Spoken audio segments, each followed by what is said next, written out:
Математикадағы нөмірі 3-ші өрескел қате. Нөлге тең емес санды өзіне бөлу.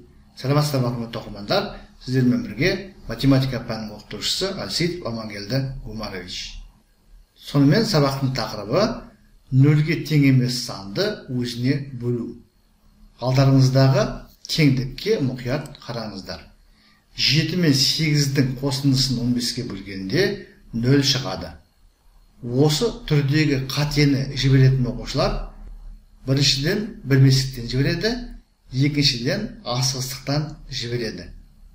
Шынында да жалпы нөлге тең емес санды нөлге тең емес санға бөлгенде еш уақытта 0 шықпайды.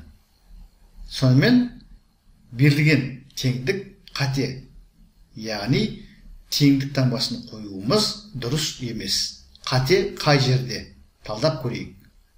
Бұл жерде қолданатын ережеміз нөлге тең емес санды өзіне бөлгенде 1 шығады. Қайталап айтамыз. Біздің осы жерде қолданатын ережеміз нөлге тең емес санды өзіне бөлгенде 1 шығады. Осы ереже. Шынында да қарайық. А деген сан нөлге тең емес болсын. Аны аға бөлгенде 1 шығады. Бұл ережені дәлелдеу қиын емес. Алғашқы А бөлінгіш, екінші А бөлгіш, 1 бөлінінің мәні. Біз бөлуді тексеруді білеміз. Белгісіз бөлінгіштің мәні бөлгіш пен бөлінінің мәнінің көбейтіндісіне тең болады. Сонда біз мына екінші тұрған бөлгішті, яғни Аны, екінші Аны 1-ге көбейтетін болсақ, яғни бөлгішті бөлінінің мәнін көбейтетін болсақ, не аламыз? Кез келген санды 1-ге көбейткенде сол санның өзі шығады деген ереже бар. Сол ережені қолдансақ, Аны 1-ге көбейткенде А шығады. Сонымен біз мына бөлгішті бөліндің мәнін көбейтіп, белгісіз мына бөлінгішті алдық. Сонымен нөлге тең емес санды өзіне бөлгенде 1 шығады деген ережені біз дәлелдеп отырмыз.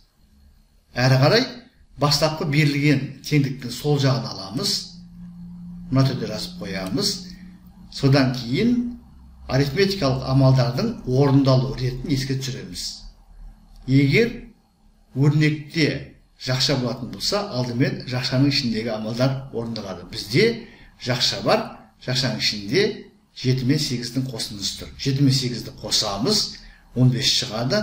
Сонда 15 бөлінген 15 деген бізде өрнек шығады. Жоғарыда айтып кеткеніміздей, егер А нөлге тең болмаса, Аны Аға бөлгенде 1 шығады. Тағы да қайталап айтамыз. Нөлге тең емес санды өзіне бөлгенде 1 шығады. Сонымен есептің жауабы 1 болып шығады екен. Сонымен құрметті оқырмандар, біз бүгінгі сабақта нөлге тең емес санды өзіне бөлгенде 1 шығады деген ережені дәлелдедік. Және осы ережені қолданып бір мысалды қарастырдық. Бастапқы берілген теңдіктің не себепті қате екендігін толығымен түсіндірдік. Егер сұрақ болса комментарийға жазыңыздар.